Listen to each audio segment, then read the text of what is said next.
Je m'appelle Kéliane, j'ai 35 ans et je suis mère de deux enfants de moins de 5 ans.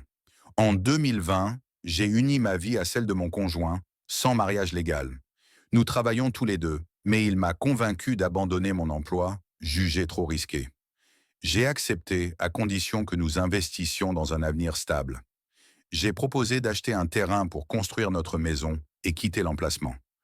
J'avais déjà acquis un terrain et il a fini par accepter. Ensemble, nous avons trouvé un emplacement idéal, lancé la construction, et j'y ai largement contribué financièrement.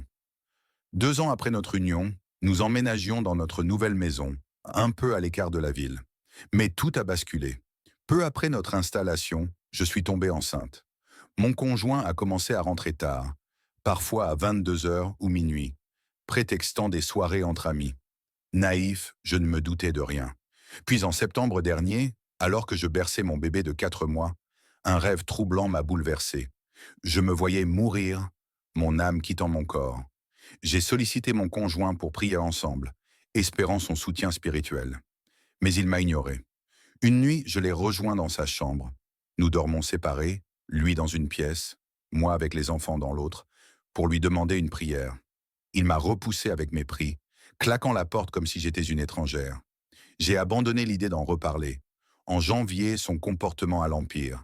Les retours tardifs se multipliaient et lorsqu'il rentrait, il me parlait avec colère, me repoussant à chaque tentative de dialogue. Intrigué, j'ai fouillé son téléphone. Ce que j'ai découvert m'a brisé. Il entretenait une relation avec une jeune femme de 20 ans, à qui il vouait une adoration évidente. Pire, une femme qu'il m'avait présentée comme sa sœur du village lorsqu'elle était venue chez nous, alors que j'étais enceinte, n'était autre que son ex.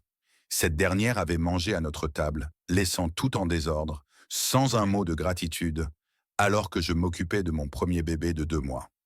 Depuis ce jour, je la méprise. En poursuivant mes enquêtes, j'ai réalisé que l'argent que je lui confiais pour la construction et les besoins du foyer étaient détournés pour son ex. J'ai même appris qu'il avait financé sa formation de coiffure.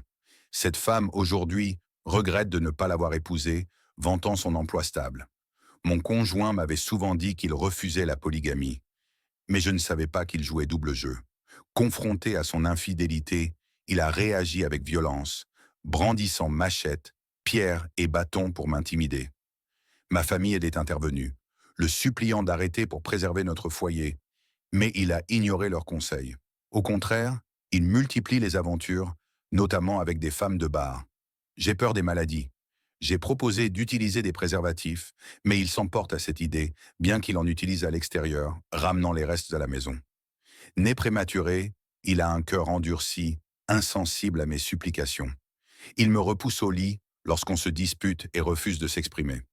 Tout ce que je veux, c'est un mot, une explication pour apaiser ma douleur, mais il m'ordonne de me taire. Il subvient à nos besoins matériels, mais son infidélité me détruit. Il justifie son comportement en disant que c'est ainsi dans les foyers et me reproche de l'empêcher de se réjouir. Mais moi, qui ai tant donné pour bâtir notre maison, ne mérite-t-elle pas le respect? Je suis à bout. Je parle seul, rongé par la douleur. Ses frères ont tenté de le raisonner, en vain. Il accuse les esprits de ma famille de me troubler. Les sages lui ont conseillé d'arrêter pour ramener la paix, mais il refuse. Je n'ai plus de sérénité. J'envisage de lui laisser les enfants une semaine pour qu'il ressente le poids de ses actes, mais ma cadette est encore allaitée. Je sais qu'il ne supporte pas la faim. Il pleure quand il a faim. Existe-t-il un moyen de lui faire comprendre la douleur qu'il m'inflige? J'aimerais aussi trouver des amis avec qui discuter le soir, pour l'ignorer et retrouver un peu de paix. Qui peut m'aider? Que dois-je